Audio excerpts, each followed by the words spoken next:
Biggest upset in the history of World Cup. Afghanistan, the most strong team, the most favorite team to win this World Cup. ಆಸ್ಟ್ರೇಲಿಯಾವನ್ನು 21 ರನ್ನಿಂದ ಸೋಲಿಸಿದೆ. Oh my God. ನಮಸ್ಕಾರ ಎಲ್ಲರಿಗೂ. Janardhan sir ಮಾತಾಡ್ತಾ ಇರೋದು. ಕುಶಲವೇ, ಕ್ಷೇಮವೇ, ಸೌಖ್ಯವೇ? Welcome back to Ganesh Karanth cric talks YouTube channel. ಇದು ನನಗೆ ಯಾವ ಆ್ಯಂಗಲ್ ಅಲ್ಲಿ ಸಹ ಅರಗಿಸಿಕೊಳ್ಳಲಿಕ್ಕೆ ಆಗ್ತಾ ಇಲ್ಲ ಈ ವಿಷಯ. USA ಪಾಕಿಸ್ತಾನವನ್ನು ಸೋಲಿಸಿದಾಗ ಒಂದು ರೇಂಜ್ಗೆ ಸೈಕ್ ಆಗಿತ್ತು, ಇದೆ ಹಾಗೆ ಮಾರ ಅಂತ. ಬಟ್ ಸೋತದ್ದು ಯಾರು? Pakistan. So anything can happen ಪಾಕಿಸ್ತಾನದ ವಿರುದ್ಧ. ಓಕೆ, ಒಂದು ರೇಂಜಿಗೆ ಶಾಕ್ ಆಗಿತ್ತು. ಬಟ್ ಇವತ್ತಿನ ಒಂದು ಮ್ಯಾಚ್ ನೋಡಿ ಸಾಧ್ಯನೇ ಇಲ್ಲ. ನಂಗೆ ಈಗ ಸಹ ಹೇಗೆ ಅಂತ ಅನ್ನಿಸ್ತಾ ಇಲ್ಲ. ಅಂದರೆ ಒಂದು ಡಿಪಾರ್ಟ್ಮೆಂಟಲ್ಲಿ ಸಹ ಆಸ್ಟ್ರೇಲಿಯಾ ಇವತ್ತು ಒಳ್ಳೆ ಪರ್ಫಾರ್ಮ್ ಮಾಡಿದೆ ಅಂತ ಹೇಳಲಿಕ್ಕೆ ಆಗ್ತಾ ಇಲ್ಲ. ಓ ಮೈ ಗಾಡ್. ನನಗೆ ಮ್ಯಾಚ್ ಮುಗ್ದ ಕೂಡಲೇ ವಿಡಿಯೋ ಮಾಡಬೇಕಿತ್ತು, ಬಟ್ ನಾನು ಮನೆಯಲ್ಲಿ ಇರಲಿಲ್ಲ. ಇವತ್ತು ನಾನು ಬೆಂಗಳೂರಿನ ಮಲ್ಲೇಶ್ವರದಲ್ಲಿದ್ದೆ. ಒಂದು ಯೂಟ್ಯೂಬ್ ಚಾನಲ್ಗೆ ಇಂಟರ್ವ್ಯೂ ಕೊಡಲಿಕ್ಕಿತ್ತು. ಅಲ್ಲಿ ಕೂತ್ಕೊಂಡು ಮ್ಯಾಚ್ ನೋಡ್ತಿದ್ದೇನೆ. ಎಲ್ಲರೂ ಸಹ ನೋಡ್ತಿದ್ದಾರೆ, ಇಂಟರ್ವ್ಯೂ ಮಾಡೋರು ಸಹ ಮ್ಯಾಚ್ ನೋಡ್ತಿದ್ದಾರೆ. ಬಟ್ ವಿಡಿಯೋ ಮಾಡ್ಲಿಕ್ಕೆ ಆಗೋದಿಲ್ವ ನನಗೆ. ಅಲ್ಲಿಂದ ಎಂಥ ವಿಡಿಯೋ ಮಾಡ್ಲಿಕ್ಕೆ ಆಗ್ತದೆ. ಆ್ಯಂಡ್ ಅಲ್ಲಿ ಟ್ರಾಫಿಕ್ ಸೌಂಡ್ ಎಲ್ಲ ಭಾರಿ, ಒಂದು ಗಾಡಿಗಳ ಸೌಂಡ್ ಕೂಡ ಇತ್ತು. ಇಲ್ಲದ್ರೆ ಅಲ್ಲಿ ಎಂತಾರು ಮಾತಾಡ್ತಿದ್ದೆ. ಓ ಮೈ ಗಾಡ್. ಈಗ ಮನೆಗೆ ಬಂದು ಸ್ವಲ್ಪ ಸುಧಾರಿಸ್ಕೊಂಡು ವಿಡಿಯೋ ಮಾಡ್ತಾ ಇದ್ದಾನೆ. ಅಫ್ಘಾನಿಸ್ತಾನ್ ಟೇಕ್ ಅ ಬೋ ಯಾರ್, ಸೀರಿಯಸ್ಲಿ ಹ್ಯಾಟ್ಸ್ ಆಫ್. ಬಿಕಾಸ್ ನನ್ನ ನಿನ್ನೆಯ ವಿಡಿಯೋದಲ್ಲಿ ನಾನೇ ಒಪ್ಪಿಕೊಳ್ತೇನೆ, ನಿನ್ನೆ ಭಾರತದ ವಿಡಿಯೋದಲ್ಲಿ ನಾನೊಂದು ಮಾತು ಹೇಳಿದ್ದೆ. ಅಫ್ಘಾನಿಸ್ತಾನ ಮತ್ತು ಬಾಂಗ್ಲಾದೇಶ ಸ್ಕಿಲ್ ಸೆಟ್ ವೈಸ್ ನೋಡೋದಿದ್ರೆ ಭಾರತ ಮತ್ತು ಆಸ್ಟ್ರೇಲಿಯಾದ ಎದುರು ಮ್ಯಾಚೇ ಇಲ್ಲ. ಅವರ ಸ್ಕಿಲ್ ಸೆಟ್ ವೈಸು ಅಪರೂಪಕ್ಕೆ ಹಿಯರ್ ಆ್ಯಂಡ್ ದೇರ್ ಅವರು ವಿನ್ ಆಗ್ತಾರೆ. ಬಟ್ ಭಾರತ ಮತ್ತು ಆಸ್ಟ್ರೇಲಿಯಾ ಅಂತ ಬಂದರೆ ಸೆಮಿಫೈನಲ್ಗೆ ಅವರಿಬ್ಬರು ಆರಾಮ್ಸೆ ತೇರ್ಗಡೆ ಆಗುವಂಥ ತಂಡಗಳು ಅಫ್ಘಾನಿಸ್ತಾನ, ಬಾಂಗ್ಲಾದೇಶ ಅಲ್ಲ. ನಮಗೆ ಫೈಟ್ ಕೊಡುವಂಥ ತಂಡಗಳೆಲ್ಲ. ನಮಗೆ ಅಂತಂದರೆ ಭಾರತದ ಜೊತೆಗೆ ಆಸ್ಟ್ರೇಲಿಯಾ ಜೊತೆಗೆ ಸಹ ನಾನು ಕಂಪೇರ್ ಮಾಡಿದ್ದೆ. ಆಸ್ಟ್ರೇಲಿಯಾವನ್ನೆಲ್ಲ ಸೋಲಿಸುವಂಥ ತಂಡಗಳೇ ಅಲ್ಲ ಅವೆಲ್ಲ ಅಂತ.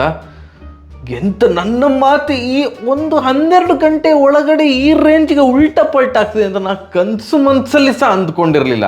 ಇವರು ನನ್ನ ಪ್ರಕಾರ ಇದು ಬೆಂಗಳೂರಲ್ಲಿ ಆದದ್ದು ಅಂತ ಕಾಣ್ತದೆ. ಬೆಂಗಳೂರು, ಇದು ನನಗೆ ಗ್ರೌಂಡ್ ಹೆಸರು ನೆನಪಿಲ್ಲ. ಲಾಸ್ಟ್ ವರ್ಲ್ಡ್ ಕಪ್ಪಲ್ಲಿ ಏನು 291 ರನ್ ಏನು ಹೊಡೆದ್ರಲ್ಲ ಅಫ್ಘಾನಿಸ್ತಾನದವರು ಆಸ್ಟ್ರೇಲಿಯಾ ಮೇಲೆ. ಆ್ಯಂಡ್ ಆಸ್ಟ್ರೇಲಿಯಾ 91ಕ್ಕೆ 7 ವಿಕೆಟ್ ಹೋಗಿತ್ತು. ಅದಾದಮೇಲೆ ನಿಮಗೆ ಗೊತ್ತುಂಟು, ಕಮಿನ್ಸ್ ಸಪೋರ್ಟ್ ಕೊಟ್ಟದ್ದು ಮ್ಯಾಕ್ಸ್ವೆಲ್ ಮತ್ತು ಕಮಿನ್ಸ್ ಅವರ ಹೋರಾಟ.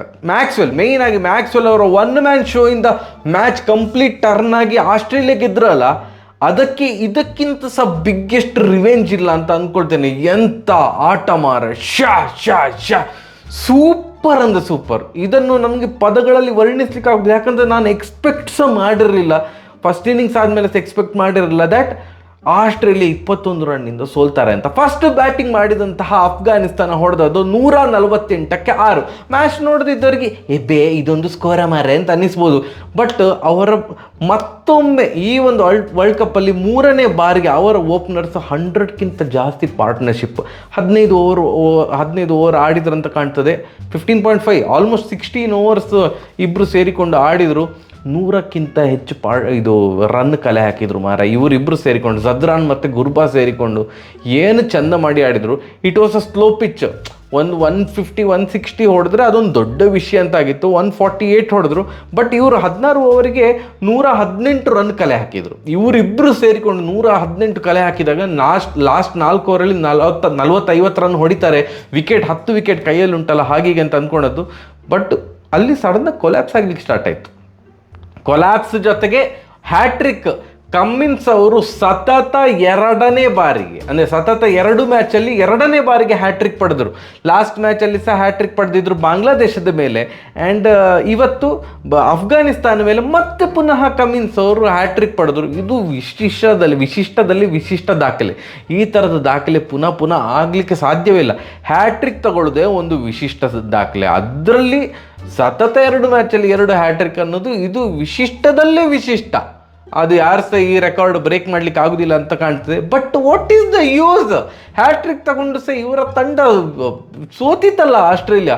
ಇವತ್ತು ಆಸ್ಟ್ರೇಲಿಯಾದು ಈ ಫೀಲ್ಡಿಂಗ್, ನನ್ನ ಜೀವಮಾನದಲ್ಲಿ ಆಸ್ಟ್ರೇಲಿಯಾ ಇಷ್ಟು ವರ್ಸ್ಟ್ ಫೀಲ್ಡಿಂಗ್ ಮಾಡಿದ್ದು ನಾನು ನೋಡಲೇ ಇಲ್ಲ.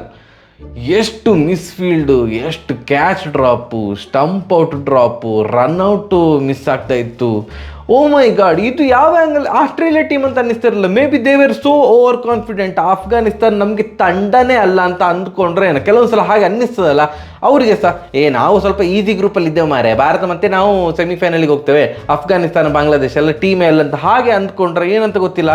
ಆಸ್ಟನ್ ಅಗಾರ್ ಅವರು ಒಂದು ಡ್ರಾಪ್ ಕ್ಯಾಚ್ ಮತ್ತು 2 ಅಂದರೆ ಓವರ್ ರನ್ ಮಾಡಿದರು. ಅಂದರೆ ಬಾಲ್ ಕೆಲವೊಂದ್ಸಲ ಎಂತ ಆಗ್ತದೆ, ಪಿಚ್ಚಾಗಿ ಸ್ವಲ್ಪ ಸ್ಪಿನ್ ಆಗ್ತದಲ್ಲ, ಅವರು ಅದನ್ನು ಜಡ್ಜ್ ಮಾಡಲಿಲ್ಲ ಅಂತ ಕಾಣ್ತದೆ, ಸ್ವಲ್ಪ ಓವರ್ ಆಗಿ ಓಡಿಬಿಟ್ರು, ಈ ಕಡೆಯಿಂದ ಬಾಲ್ 4 ಹೋಯಿತು. ಈ ಥರ ಸುಮಾರಾಗಿದೆ. ವೇಡ್ ಸ್ಟಂಪ್ ಔಟು ಆ್ಯಂಡ್ ಕಮಿನ್ಸ್ ಅವರಿಗೆ 4 ಬಾಲ್ಗೆ 4 ವಿಕೆಟ್ ಸಿಕ್ತಿತ್ತು, 3 ಬಾಲ್ಗೆ 3 ವಿಕೆಟ್ ಸಿಕ್ಕಿತ್ತು. ಹ್ಯಾಟ್ರಿಕ್, ಡಬಲ್ ಹ್ಯಾಟ್ರಿಕ್ ಸಿಗ್ತಾ ಇತ್ತು. ವಾರ್ನರ್ ಅವರು ಕ್ಯಾಚ್ ಬಿಟ್ಟರು, 4ನೇ ಬಾಲಿಗೆ ಸಹ ವಿಕೆಟ್ ಬೀಳ್ತಿತ್ತು, ವಾರ್ನರ್ ಅವರು ಕ್ಯಾಚ್ ಬಿಟ್ಟರು. ಹೀಗೆ ಸಾಲು ಮಿಸ್ಫೀಲ್ಡ್, ಡ್ರಾಪ್ ಕ್ಯಾಚ್, ರನ್ಔಟ್, ಕೆಲವೊಂದು ಅಂದರೆ ಅದು ಡೈರೆಕ್ಟ್ ಹಿಟ್ ಆದರೆ ರನ್ಔಟ್ ಆಗ್ತಿತ್ತು. ಈ ಥರದ್ದೆಲ್ಲ ಸುಮಾರಾಗಿದಪ್ಪ. ಈ ಥರದ ಭರಪೂರ ಲಾಭ ಪಡೆದುಕೊಂಡಂತಹ ಅಫ್ಘಾನಿಸ್ತಾನ 148 ರನ್ ಕಲೆ ಹಾಕಿದರು. ಆ್ಯಂಡ್ ಏನು ಮಾರ್ರೆ running between the wickets, Gurbaz ಮತ್ತು ಜದ್ರಾನ್ ಇದು ಮತ್ತೆ ಗುರು ಕೊಹ್ಲಿ ಜೊತೆ ಕಂಪೇರ್ ಮಾಡಬೇಡಿ ಹಾಗೆ ಅಂತಲ್ಲ.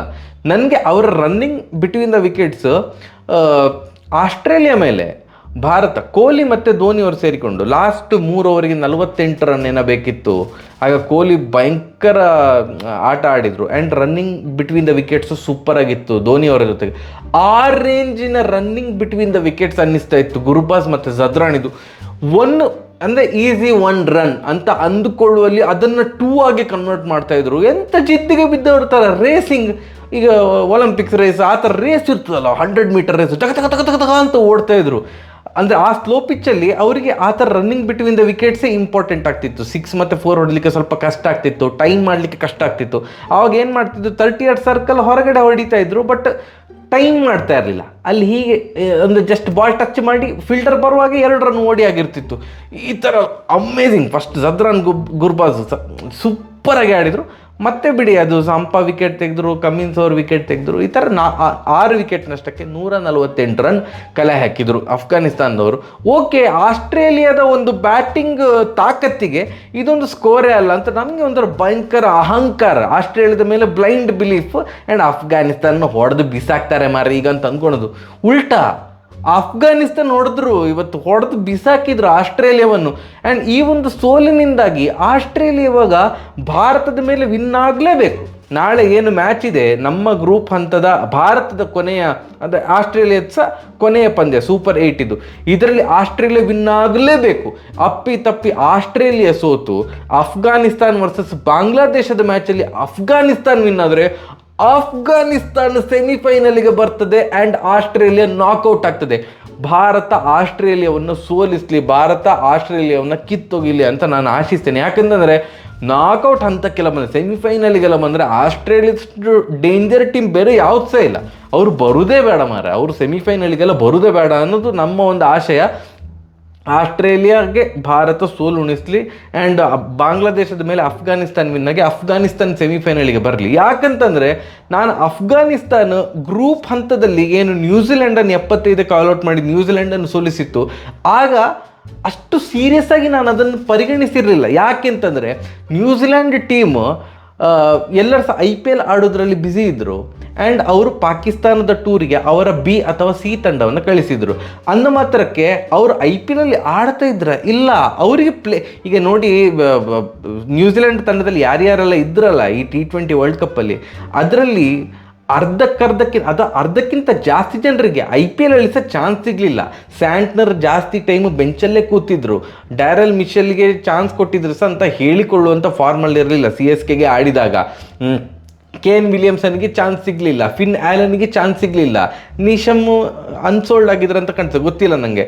ಈ ಥರ ಯಾರೆಲ್ಲ ವರ್ಲ್ಡ್ ಕಪ್ಪಲ್ಲಿ ಆಡಿದಾರಲ್ಲ ಅವರಿಗೆ IPL ಸಹ ಚಾನ್ಸ್ ಕರೆಕ್ಟಾಗಿ ಸಿಗಲಿಲ್ಲ, ಪಾಕಿಸ್ತಾನದ ಟೂರ್ ಮಾಡಲಿಲ್ಲ, ಸೊ ಗೇಮ್ ಟೈಮೇ ಸಿಕ್ಕಿರಲಿಲ್ಲ. ಅಂಥ ಟೀಮ್ ಇಟ್ಕೊಂಡು ವರ್ಲ್ಡ್ ಕಪ್ಪಿಗೆ ಬಂದರು. ಅವರು 3-4 ತಿಂಗಳು T20 ಆಡ ಅಥವಾ 2-3 ತಿಂಗಳು T20 ಆಡದೆ ಅವರು ಇದಕ್ಕೆ ಬಂದಿದ್ದು ವರ್ಲ್ಡ್ ಕಪ್ಪಿಗೆ. ಸೊ ಆದ್ದರಿಂದ ಅಫ್ಘಾನಿಸ್ತಾನ್ ಮೇಲೆ ನ್ಯೂಜಿಲೆಂಡ್ ಸೋತರು, ಅದೊಂದು ದೊಡ್ಡ ಅಪ್ಸೆಟ್ ಅಲ್ಲ ಅಂತ ನಂಗೆ ಅನಿಸಿತ್ತು. ಆ್ಯಂಡ್ ಉಗಾಂಡ ಮತ್ತು PNG ಮೇಲೆ ಅಫ್ಘಾನಿಸ್ತಾನ್ ವಿನ್ ಆದರು. ಸೊ ಈ 3 ವಿಕ್ಟ್ರಿ, ವೆಸ್ಟ್ ಇಂಡೀಸ್ ಮೇಲೆ ಹೀನಾಯವಾಗಿ ಸೋತರು ಬಿಡಿ. 4 ಮ್ಯಾಚಲ್ಲಿ 3 ಮ್ಯಾಚ್ ವಿನ್ ಆದರೂ ಓಕೆ, ಬಂದಿದ್ದಾರೆ ಸೂಪರ್ 8ಗೆ. ಸೂಪರ್ 8ಅಲ್ಲಿ 3 ಸಹ ಮ್ಯಾಚನ್ನು ಸೋಲ್ತಾರೆ. ಇದೊಂದು ಟೀಮ್ ಅಲಕ್ ಬುಲಕ್ಕಲ್ಲಿ ಬಂದರು ಅಂತ ನಾನು ಅಂದ್ಕೊಂಡೆ. ಬಟ್ ಈ ಪರ್ಫಾರ್ಮೆನ್ಸ್ ಇದೆಯಲ್ಲ, ಈ ಬೌಲಿಂಗ್ ಮತ್ತು ಫೀಲ್ಡಿಂಗ್, ಓ ಮೈ ಗಾಡ್. ಬ್ಯಾಟಿಂಗೇ ಒಂದು ಸೂಪರ್ ಆದರೆ ಗುರ್ಬಾಜ್ ಮತ್ತು ಜದ್ರಾನ್ ಮಾತ್ರ, ಮತ್ತೆ ಯಾರು ಸಪೋರ್ಟ್ ಕೊಡಲಿಲ್ಲ. ಬಟ್ ಬೌಲಿಂಗ್ ಅಂತ ಬಂದರೆ ಹೆಡ್ ಔಟ್ ಆದ ball ನೋಡಬೇಕಿತ್ತು. O my god, Naveen ul ಹಕ್, ಎಂತ ಮರ ಅದು. ಹೈಲೈಟ್ಸಲ್ಲಿ ನಿಮಗೆ ಸಿಕ್ಕಿದ್ರೆ ನೋಡಿ, ಆ ರಿಸ್ಟ್ ಪೊಸಿಷನ್ನು ಪಿಚ್ಚಾಗಿ ಸೀಮಾಗಿ ಅದು ಹೋದದ್ದು.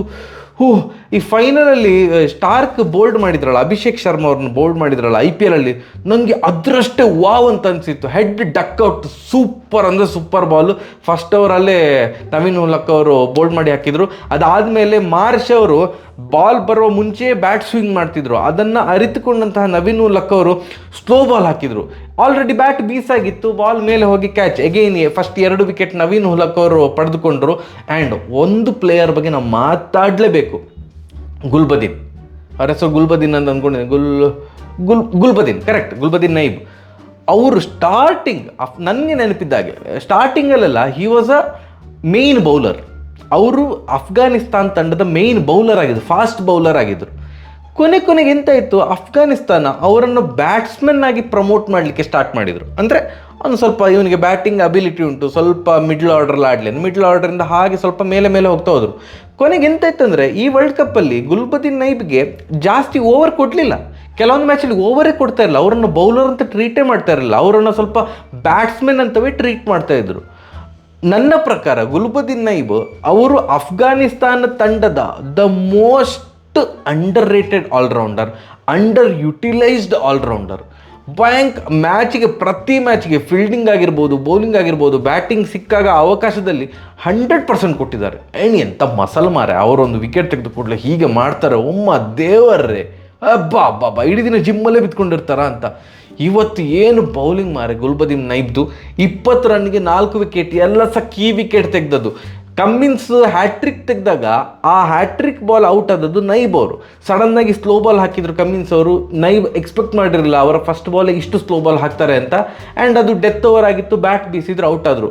ಅದನ್ನೇ ಗ್ರೆಜ್ ಇಟ್ಕೊಂಡಿದ್ರ ಅಂತ ಕಮ್ಮಿನ್ಸ್ ಅವರು ಬಂದಾಗ ಕಮ್ಮಿನ್ಸ್ ಅವರನ್ನು ಬೋಲ್ಡ್ ಮಾಡಿದಂತಹ ಬಾಲ್ ಗುಲ್ಬದೀನ್ ನೈಬ್ ಸ್ಲೋ ಬಾಲ್ ಸೂಪರಾಗಿ ಬಾಲ್ ಹಾಕಿದ್ರು. ಆ್ಯಂಡ್ ಏನು ಕ್ಯಾಚಿಂಗ್ ಮಾರ ಇವತ್ತು, ಅಯ್ಯೋ ದೇವ. ಏನು ಆಸ್ಟ್ರೇಲಿಯಾ ಅಷ್ಟು ವರ್ಸ್ಟಾಗಿ ಕ್ಯಾಚ್ ಇತ್ತಲ್ಲ, ಅದರದ್ದು ಡೆಡ್ ಅಪೋಸಿಟ್ ಅಫ್ಘಾನಿಸ್ತಾನದ ಫೀಲ್ಡಿಂಗ್ ಇತ್ತು. ಸೂಪರ್ ಅಂದರೆ ಸೂಪರ್ ಕ್ಯಾಚಿಂಗ್. ಈವನ್ ಗುಲ್ಬದೀನ್ ನೈಬ್ ಒಂದು ಕ್ಯಾಚ್ ಹಿಡಿದ್ರು ಮಾರ್ರೆ, ಹೇಸಲ್ವುಡ್ ಅಂತ ಕಾಣ್ತದೆ. ಏನು ಫಾಸ್ಟಾಗಿ ಬಂದಂಥ ಬಾಲು ಸಿಕ್ಕಾಪಟ್ಟೆ ಚೆನ್ನಾಗಿತ್ತಪ್ಪ ಫೀಲ್ಡಿಂಗ್. ಅಂದರೆ ಆಸ್ಟ್ರೇಲಿಯಾದವರು ಅಸೋಸಿಯೇಟ್ ನೇಷನ್ ಥರ ಆಡಿದರು, ಆ್ಯಂಡ್ ಅಫ್ಘಾನಿಸ್ತಾನದವರು ಆಸ್ಟ್ರೇಲಿಯಾ ಥರ ಆಡಿದರು. ಆ ಥರ ಇತ್ತು ಇವತ್ತು ಅಫ್ಘಾನಿಸ್ತಾನದ ಪರ್ಫಾರ್ಮೆನ್ಸ್. ನಾವು ಮಾತಾಡ್ಲಿಕ್ಕೆ ಮಾತಾಡ್ತಾನೆ ಹೋಗ್ಬೋದು. ಮತ್ತೆ ಪುನಃ ಬಂಡೆ ಕಲ್ಲಂತೆ ನಿಂತದ್ದು ಇವತ್ತು ಮ್ಯಾಕ್ಸ್ವೆಲ್ ಅವರು. 41 ಬಾಲಿಗೆ 59 ರನ್ ಹೊಡೆದ್ರು. ನನಗೆ ಮತ್ತೆ ಪುನಃ ಇದು ಮತ್ತೊಂದು 1 ಮ್ಯಾನ್ ಶೋ ಆಗ್ತದಾ ಅಂತ ಮತ್ತೆ ಪುನಃ ಕಮ್ಮಿನ್ಸ್ ಈ ಕಡೆ ಬಂದ, ಆ ಕಡೆಯಿಂದ ಮ್ಯಾಕ್ಸ್ವೆಲ್ ಇದ್ದಾರೆ. ಇವರು ಸುಮ್ಮನೆ 7 ವಿಕೆಟ್ 6 ವಿಕೆಟ್ ಹೋದಾಗೆ ಮಾಡೋದು, ಮತ್ತೆ ಇವರಿಬ್ಬರು ನಿಂತ್ಕೊಂಡು ವಿನ್ ಮಾಡಿಸ್ತಾರೆ. ಲಾಸ್ಟ್ 50 ಓವರ್ ವರ್ಲ್ಡ್ ಕಪ್ ಥರದ್ದೇ ಜಯ ಆಗ್ತದೆ ಅಂತ ಅಂದ್ಕೊಳೋದು. ಬಟ್ ಆ ಜಯ ಸಿಗದೆ ಇದ್ದಾಗೆ ಗುಲ್ಬದೀನ್ ನೈಬ್ ನೋಡಿಕೊಂಡ್ರು. ಆ ಸೆಲೆಬ್ರೇಷನಲ್ಲೇ ಗೊತ್ತಾಗ್ತಿತ್ತು, ವಿಕೆಟ್ ಹೋದಾಗ ಅವ್ರದ್ದೊಂದು ಸೆಲೆಬ್ರೇಷನ್ ಇತ್ತಲ್ಲ, ಅಂದರೆ ಅಷ್ಟು ಖುಷಿ, ಇದು next level, ultimate happiness. World cup ಗೆದ್ದಾಗ ಅವ್ರದ್ದು ಇವತ್ತು ಖುಷಿ ಇತ್ತು. ಆ ರೇಂಜಿನ ಒಂದು bowling performance, fielding performance and of course batting performance. And Australia ಕೇವಲ 127ಕ್ಕೆ ಆಲ್ ಔಟ್. 21 ರನ್ಗಳ ದೊಡ್ಡ ವಿಕ್ಟ್ರಿ ಅಫ್ಘಾನಿಸ್ತಾನಕ್ಕೆ ಆಸ್ಟ್ರೇಲಿಯಾ ವಿರುದ್ಧ. ಈಗ ಸುಮ್ಮನೆ ಲಾಸ್ಟ್ ಓವರ್ ತನಕ ಬಂದು ಜಸ್ಟ್ ಮಿಸ್ ಆದದಲ್ಲ Australia was not even in the race. Stoinis ಮತ್ತು ಮ್ಯಾಕ್ಸ್ವೆಲ್ ಇದ್ದಾಗ ಸ್ವಲ್ಪ ಅನ್ನಿಸಿತು, ಬಿಟ್ಟರೆ ವಿನ್ ಆಗ್ಬೋದು ಅಂತ ಮಟ್ಟಕ್ಕೆ ರೆಗ್ಯುಲರ್ ಆಗಿ ವಿಕೆಟ್ ಹೋಗ್ತವೇ ಹೋಯಿತು. 127ಕ್ಕೆ ಆಲ್ ಔಟ್. 148ರ ಪ್ರತಿಯಾಗಿ 127 ಮಾತ್ರ ಹೊಡಿಲಿಕ್ಕಾದದ್ದು ಆಸ್ಟ್ರೇಲಿಯಾಗೆ. 19.2 ಓವರ್ಸಲ್ಲಿ ಆಲ್ ಔಟ್ ಆದರು. ಆ್ಯಂಡ್ 19.2 ಓವರ್ಸಲ್ಲಿ ಹೌದು. ಆ್ಯಂಡ್ 21 ರನ್ಗಳ ಜಯದೊಂದಿಗೆ ಅಫ್ಘಾನಿಸ್ತಾನ ಈ ಟೂರ್ನಮೆಂಟಲ್ಲಿ ಜೀವಂತವಾಗಿದೆ. ಆ್ಯಂಡ್ ಆಸ್ಟ್ರೇಲಿಯಾದ ಒಂದು ಏನು ಪೊಸಿಷನ್ ಅಲ್ಲಾಡ್ತಾ ಉಂಟು. ಸೆಮಿಫೈನಲಿಗೆ ಈಗ ಹೋಗ್ತದ ಇಲ್ವಾ, ಭಾರತದ ಮೇಲೆ ಕೂಡ ಡಿಪೆಂಡ್ ಆಗಿದ್ದಾರೆ, ಅಫ್ಘಾನಿಸ್ತಾನದ ಮೇಲೆ ಕೂಡ ಡಿಪೆಂಡ್ ಆಗಿದ್ದಾರೆ. ಭಾರತದ ಮೇಲೆ ಹೇಗೆ ಅಂತಂದರೆ, ಭಾರತ ಆಸ್ಟ್ರೇಲಿಯಾ ಮೇಲೆ ಸೋಲಲೇಬೇಕು. ಆವಾಗ ಆಸ್ಟ್ರೇಲಿಯಾ ರನ್ ರೇಟ್ ಆಧಾರದಲ್ಲಿ ನೆಕ್ಸ್ಟ್ ರೌಂಡಿಗೆ ಹೋಗ್ತದೆ. ಎಲ್ಲಿಯಾದರೂ ಭಾರತದ ವಿರುದ್ಧ ಆಸ್ಟ್ರೇಲಿಯಾ ಸೋತು ಅಫ್ಘಾನಿಸ್ತಾನ ಬಾಂಗ್ಲಾದೇಶದ ಮೇಲೆ ವಿನ್ ಆದರೆ ಟಾಟಾ ಬಾಯ್ ಬಾಯ್ ಟು ಆಸ್ಟ್ರೇಲಿಯಾ. ಇಂತಹ ಒಂದು ಜಯ ಈ ನಮ್ಮ ಗ್ರೂಪಲ್ಲಿ ಸೂಪರ್ 8 ನಮ್ಮ ಗ್ರೂಪ್ ಭಾರಿ ಈಸಿ ಅಂತ ಅಂದ್ಕೊಂಡಿದ್ದೆ, ಈ ಗ್ರೂಪಲ್ಲಿ ಸಿಕ್ಕಿರೋದು. ಆ್ಯಂಡ್ ಅಫ್ಘಾನಿಸ್ತಾನ ನನ್ನ ಮಾತನ್ನು ಈ ರೇಂಜಿಗೆ ಸುಳ್ಳಾಗಿ ಪರಿವರ್ತಿಸಿದ್ದು ನಾನು ಪರ್ಸ್ನಲಿ ಭಾರಿ ಅಂದರೆ ಭಾರಿ ಖುಷಿಯಾಗಿದೆ. ನಾನು ತುಂಬ ಲೀಸ್ಟ್ ಎಕ್ಸ್ಪೆಕ್ಟ್ ಮಾಡಿದ್ದೆ. ಅಫ್ಘಾನಿಸ್ತಾನ ಎಲ್ಲ ವಿನ್ ಹಾಕಲಿಕ್ಕೆ ಸಾಧ್ಯವೇ ಇಲ್ಲ, ಏನೊಂದು ಅಲಕ್ ಬುಲಕಲ್ಲಿ ಬಂದರು ಮಾರ್ರೆ ಸೆಮಿಫೈನಲ್ಗೆ. ಹೇಗೋ ನ್ಯೂಜಿಲೆಂಡನ್ನು ಸೋಲಿಸ್ಕೊಂಡು ಬಂದರು. ಸೂಪರ್ 8ಅಲ್ಲೆಲ್ಲ ಸಾಧ್ಯನೇ ಇಲ್ಲ ಇವರಿಗೆ ಅಂತ ಅಂದ್ಕೊಂಡದ್ದು. But they proved me wrong. ಅದರಲ್ಲಿ ನಾನು ಒಪ್ಪಿಕೊಳ್ಳೋದ್ರಲ್ಲಿ ನನಗೆ ಎಂಥ ನಾಚಿಕೆ ಮಾನ ಮರ್ಯಾದೆ ಅದೆಲ್ಲ ಎಂಥ ಸಹ ಇಲ್ಲ. ನಾನು ಹೇಳಿದ್ದೇ ತಪ್ಪು. ನಾನು ಏನು ಹೇಳಿದ್ದೆ ನಿನ್ನೆ, ಅವ್ರಿಗೆ ಅಷ್ಟು ಸ್ಕಿಲ್ ಸೆಟ್ ಇಲ್ಲ ಅಂತ. ಯಾವುದೋ ಬೇರೆ ಸ್ಕಿಲ್ ಸೆಟ್, ಬೇರೆ ನೆಕ್ಸ್ಟ್ ಲೆವೆಲ್ ಸ್ಕಿಲ್ ಸೆಟ್ ತೋರಿಸಿದ್ರು. ಇದು ಟೀಮ್ ಗೇಮ್ ಅಂತಂದರೆ ಒಂದು ಟೀಮಿನ ಎಲ್ಲ ಪ್ಲೇಯರ್ಸ್ ಜೀವ ಬಿಟ್ಟು ಆಡಿದರೆ ಎಂಥ ಬೇಕಾದರೆ ಸಹ ಮಾಡ್ಬೋದು ಅನ್ನೋದಕ್ಕೆ ಇಂತಹ ಜಯ ಒಂದು ಉದಾಹರಣೆ. US ಸಹ ಒಂದು ಉದಾಹರಣೆ, ಪಾಕಿಸ್ತಾನ ತಂಡವನ್ನು ಸೋಲಿಸಿದ್ದು ಅದೊಂದು ಒಳ್ಳೆಯ ಉದಾಹರಣೆ. ಬಟ್ ಇವರು ಅಫ್ಘಾನಿಸ್ತಾನ ಆಸ್ಟ್ರೇಲಿಯಾವನ್ನು ಸೋಲಿಸಿದ್ದು, ಅದು ಲಾಸ್ಟ್ ಟೈಮ್ ಸಹ 50 ಓವರ್ ವರ್ಲ್ಡ್ ಕಪ್ಪಲ್ಲಿ ಸಹ ಆಗ್ತಾ ಇತ್ತು, ಅದು ಜಸ್ಟ್ ಮಿಸ್. ಅದು ಪ್ರಚಂಡ ಪ್ರದರ್ಶನ ಬಿಡಿ. ಅದು ಅಲ್ಟಿಮೇಟ್ ಇನ್ನಿಂಗ್ಸ್. ನಾನು ನೋಡಿದಂಥ ಆ ಮ್ಯಾಕ್ಸ್ವೆಲ್ ಇನ್ನಿಂಗ್ಸ್ ಇದೆಯಲ್ಲ, ಅದು ಗ್ರೇಟೆಸ್ಟ್ ನಾಕ್ ಫಾರ್ ಮಿ. ನಿಮ್ಮದು ಬೇರೆ ಬೇರೆ ಇರ್ತದೆ, ಒಪಿನಿಯನ್ ಇರ್ತದೆ. ನನಗೆ ಅದು ಗ್ರೇಟೆಸ್ಟ್ ನಾಕ್ ODI ಇದು ಮ್ಯಾಕ್ಸ್ವೆಲ್. ಇದು 91ಕ್ಕೆ ಹೇಳೋದ್ಮೇಲೆ 1 ವಿಕೆಟ್ ಹೋಗಿದೆ, 292. ಅದು ಗ್ರೇಟೆಸ್ಟ್ ಇನ್ನಿಂಗ್ಸು. ಬಟ್ ಅದಕ್ಕೆ ರಿವೆಂಜ್ ತಗೊಂಡಂಥ ರೀತಿ ಇದೆಯಲ್ಲ, ಅಲ್ಲಿ ಜಯ ಜಸ್ಟ್ ಮಿಸ್ ಆಗಿತ್ತು, ಇಲ್ಲಿ ಜಯ ಅಂದರೆ ವೆಲ್ ಡಿಸರ್ವ್ಡ್ ವಿಕ್ಟ್ರಿ.